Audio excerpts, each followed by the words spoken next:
Midsummer is a horror movie, written and directed by Ari Aster, about a Swedish festival gone very, very wrong.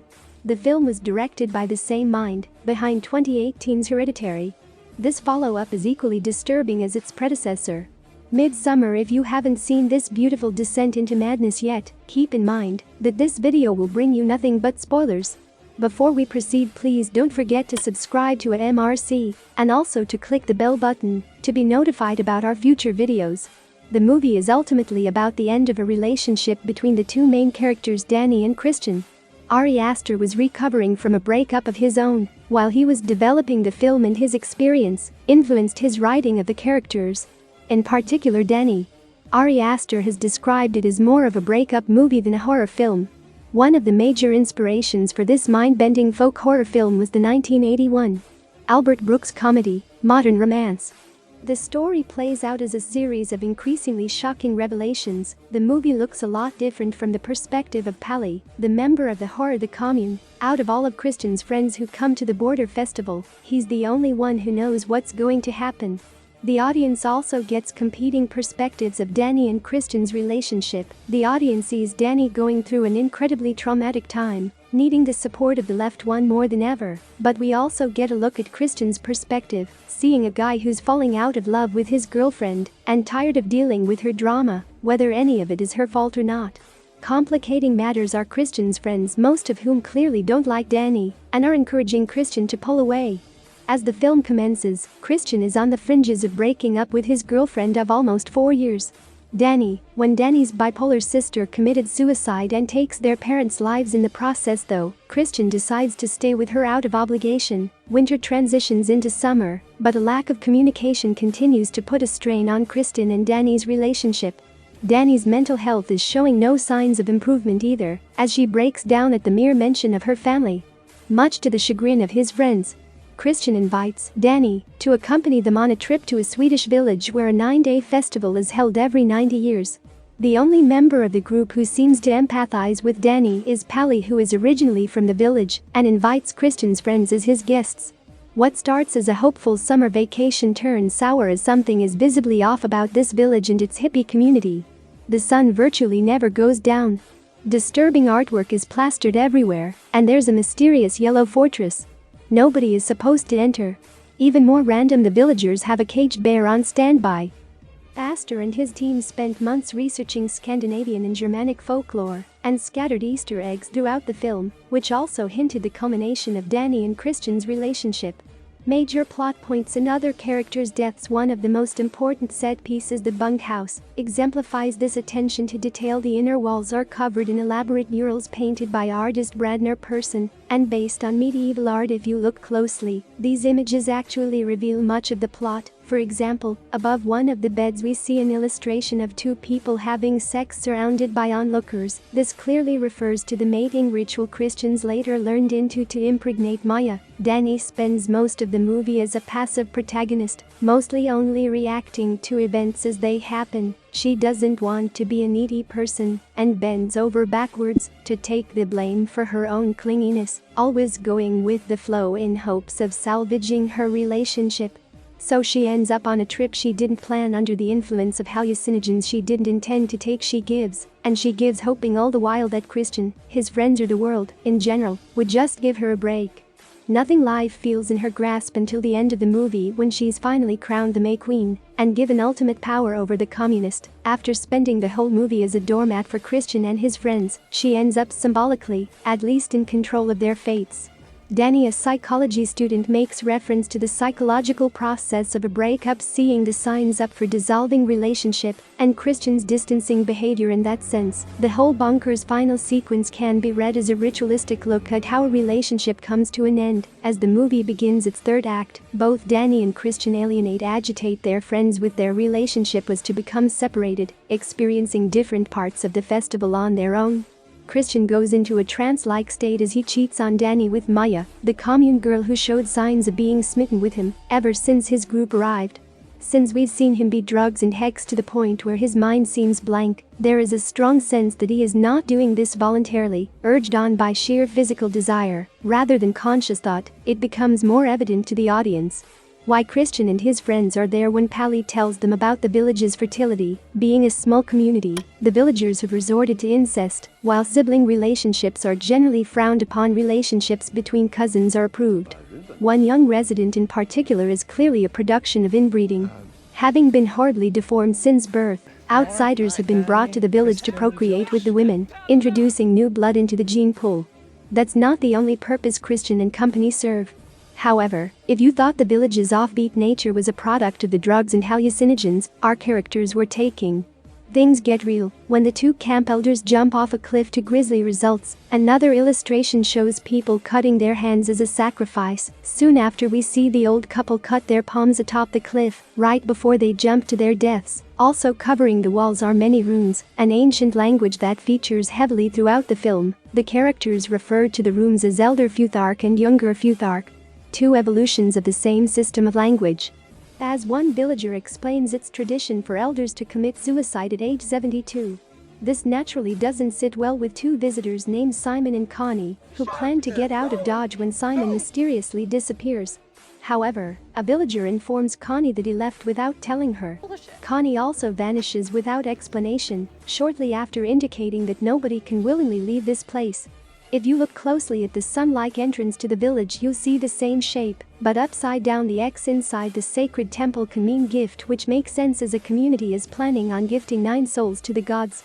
Beyond the bunkhouse murals, there's a tapestry in the open field that also foretells parts of the plot. It depicts a bizarre love story, in which a girl puts her menstrual blood and pubic hair in a boy's food and drink to make him fall in love with her. In spite of the numerous red flags, Christian and Josh decide to stay, so they can write their thesis on these disturbed people. As for Mark, he's just an idiot who's mainly concerned with getting laid. Mark's foolish behavior culminates with him urinating on a dead tree, which represents the villagers' fallen ancestors for his ignorance. Mark is escorted away by a beautiful woman during supper, which turns out to be his last meal. The next time we see Mark's face, it's being worn by a villager who kills Josh for sneaking off at night to do some research on the village's sacred texts. Anthropology student Josh is obsessed with Northern European pagan traditions, to the extent where he's fully embraced this cult in Sweden. His ambition and academic passion is ultimately what brings his demise in the barn. Josh is attacked by Olaze, the same man who got angry at Mark for peeing on the ancestral tree. The most disturbing part, Olaze is now wearing Mark's face. Later we see the skin of Mark's face placed on a straw dummy and topped off with the jester's hat. This cruel fate is foreshadowed earlier in the movie. Scheme of. In retrospect, this bit of foreshadowing makes sense, as Mark pretty neatly fit the comedic archetype of the fool. An even greater horror is done to Simon the Londoner, who mysteriously disappeared without his fiancée Connie. Christian stumbles on Simon tied face down in the chicken coop, with his back sliced open and liver and ribs exposed. As we look closer, we see that his lungs are moving, indicating that Simon is still alive. So why have such brutal Viking rituals survived in this insular community, and what does it all mean?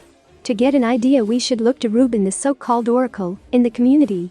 As an elder in the village explains, Reuben was purposely inbred to serve as a conduit for the word of the gods.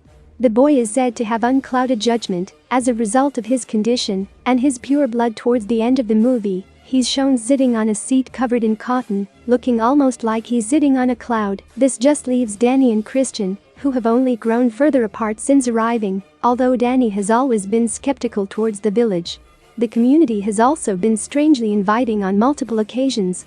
Haley tells Danny about how he lost his parents at a young age. Haley's grief was never as great as Danny's. However, because he had his village to provide support. I think it sounds like a proposal to join a cult. Home is scary. The persuasive village people succeed in getting Danny to ingest more psychedelics, and she begins to see her body blending in with the surrounding plant life, as if she's becoming one with nature. And with the village spiraling into insanity. One of the key components of Midsummer is the maple, which we see in the film covered in flowers and greenery for good luck. The ritual in which the villagers dance around the maple is based in a real-life midsummer custom, one that revolves around procreation and fertility, so it makes sense that Christian's bizarre sex ritual is a major part of what comes next. The community makes way for. Danny's conversion has brought full circle when she's the last one standing while dancing around a maple. Danny is thus crowned the May Queen, carried off on a flowery throne, and sits down to a feast where the villagers make her eat at ceremonial hearing. Meanwhile, Christian is partaking in a ceremony of his own as his relationship with Danny continues to deteriorate. Christian grows closer to a flirtatious young villager named Maya. Giving into temptation, Christian consummates his relationship with Maya, while several other female villagers surround them in the nude. When Danny catches the cheating Christian through a keyhole, she suffers yet another breakdown as their queen. The other villagers join in her pain, mimicking her cries. Danny starts the movie surrounded by people who don't appreciate her grief, worried that they'll abandon her. The only people who show her kindness seem to be powerless, and the poor guy. After Danny bears witness to Christian and Maya together in their ritualistic tryst, she begins to emotionally break down. As she does so, she's surrounded by followers of the May Queen, all emphatically mimicking her every noise and emotion. Despite the obvious pain at the moment, this sense of true connection and empathy is what Danny has spent the movie looking for. She screams, and everyone around her screams back. Unlike Christian or his friends, they share her pain ever since her family died. That's all she's really wanted. Christian finishes up with Maya, who says she can already feel the life growing inside. Then, Christian proceeds to out of the barn, where he finds Josh's legs sticking out of the dirt like a tree and Mark's mutilated body hanging around, getting knocked out. Christian wakes up unable to move in the middle of another ceremony as part of their festival. The village must sacrifice 9 souls. Several people have already been killed, while a couple of more villagers offer themselves as tributes. One more person needs to be sacrificed though. And it's up to the May Queen to decide who will receive this honor. Danny chooses the powerless Christian. Just when you thought this movie couldn't get any more like The Wicker Man, the bear we saw earlier is gutted open and hollowed out. As Christian and the bodies of his friends are being readied for ritual sacrifice, the proceedings are watched over by a mysterious figure, a face invisible behind a thick veil. The script for Midsommar names this character as Vidar, the god of vengeance, but while this figure obviously plays into some kind of toward the ritual, he also serves as a metaphor for Danny's emotional state. The man-first Christian wrapped up in the bear carcass is a mighty and dreadful beast whose death will purge the horror society of its most unholy effects. Even though she may not have ordered it deliberately, this destructive ritual can be read as a very personal reaction on the part of Danny, on whose orders the communists now effectively acting. Whether she ordered it or not, this is an act of vengeance on her behalf after 4 years of dating and a long slow with the ring-up romance with Christian. Danny is finally asserting herself and guiding the relationship to a permanent end. After spending the whole movie being passive, this sequence represents her consciously letting go, unleashing all of her pent-up frustrations with Christian and his friends to her relief.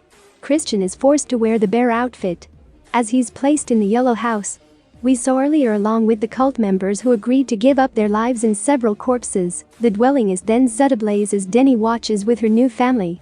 The final shot of the film focuses on Denny's face, which encompasses a conflicted range of emotions. Eventually, a disturbing smile stretches across her face. Danny has not only ended her toxic relationship with Christian, but has also found a way to manage her grief. The hole her sister, mother, and father left behind has been filled by a community that embraces her like royalty. The audience can see that Danny has become a prisoner to this cult and her own insanity in Danny's warped mind. Though the seasons have changed, and so is she, just as Danny allows the madness to take over.